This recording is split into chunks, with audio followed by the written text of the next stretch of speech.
Namasté et bienvenue à Body Mind Co. J'espère que vous êtes prêtes à créer un petit challenge pour vous aujourd'hui. Pas d'inquiétude, nous allons toujours faire des mouvements en douceur, écouter nos sensations. Je n'ai pas tout d'un coup changé Body Mind Co à faire des postures sur la tête super rapidement. On reste calme. Quand je mets posture difficile, ça peut être des postures très simples, tout simplement, déjà s'asseoir au sol, qui est vraiment inconfortable et parfois impossible pour la plupart des personnes en fait, parce que nous n'avons tout simplement pas l'habitude.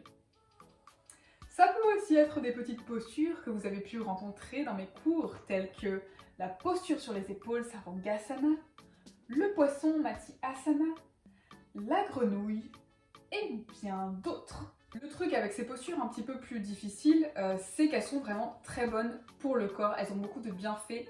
Surtout si vous êtes dans une période un peu compliquée, donc par exemple en ménopause ou après la ménopause, c'est vraiment des postures qui peuvent vous aider. Tout simplement car elles vont stimuler votre système digestif et c'est vraiment quelque chose qui est nécessaire pendant la ménopause et après la ménopause. Elles vont aussi vous aider à réduire la graisse qui vient se stocker dans le ventre, ce qui est aussi un facteur, un symptôme de la ménopause et qui n'est pas terrible pour le corps parce que le gras vient aussi se stocker au niveau du cœur. Donc pas ouf.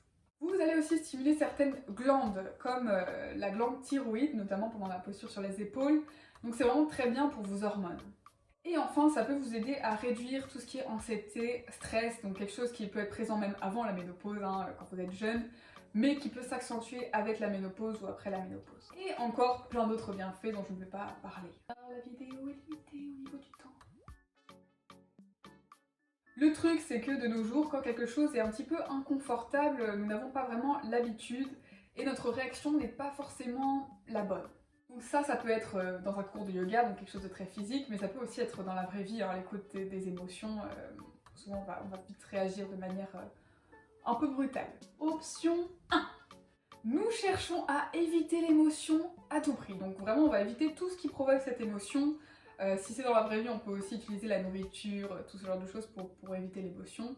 Du coup, nous n'avons pas l'habitude de ressentir des choses inconfortables dans notre corps en yoga ou dans la vraie vie, des émotions comme la frustration, l'une de mes préférées, la culpabilité ou la honte.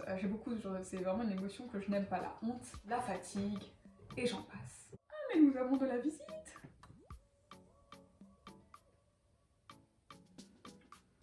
Option 2, nous n'écoutons pas notre corps et nous allons vraiment pousser au-delà des limites. Donc par exemple, si c'est dans une pause, nous n'allons pas écouter la douleur et nous allons pousser plus loin. Et ça, c'est vraiment, c'est pas terrible. Alors surtout si vous souffrez par exemple d'ostéoporose ou d'arthrose, vous allez simplement empirer la situation. Je veux donc vous offrir une petite solution, une petite option numéro 3. Qui est de respirer et de prendre le temps d'écouter votre corps, d'écouter vos sensations. Donc vous n'allez pas pousser plus loin que cette zone un petit peu inconfortable, on va rester dans l'inconfortable et on va tout simplement prendre le temps de respirer ici, d'être un petit peu curieuse, jouer un petit peu avec les limites, aller un peu plus inconfortable, un peu moins pour essayer de rester vraiment à l'écoute des sensations.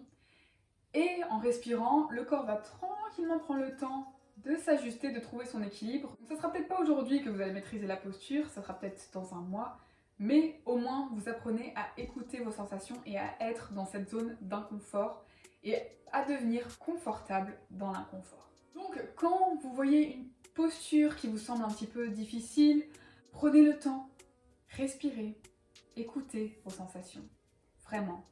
La visualisation, c'est aussi quelque chose qui peut vous aider, donc n'hésitez pas si vous voulez fermer les yeux pour vraiment vous connecter avec ces sensations. Écoutez le message que votre corps vous fait passer, votre corps est très intelligent. Essayez différentes approches tout en douceur depuis cet endroit d'écoute. Et votre corps va par lui-même trouver la solution.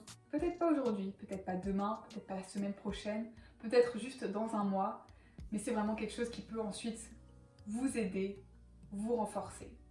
Et j'adore voir le progrès de mes clientes, certaines qui ont complètement changé, qui arrivent à faire des postures qui leur semblaient complètement impossibles avant, simplement parce qu'elles ont pris le temps. Sans jugement, sans pression. Donc prenez vraiment soin de vous, de votre corps, vous êtes unique, et une très belle journée. Namasté.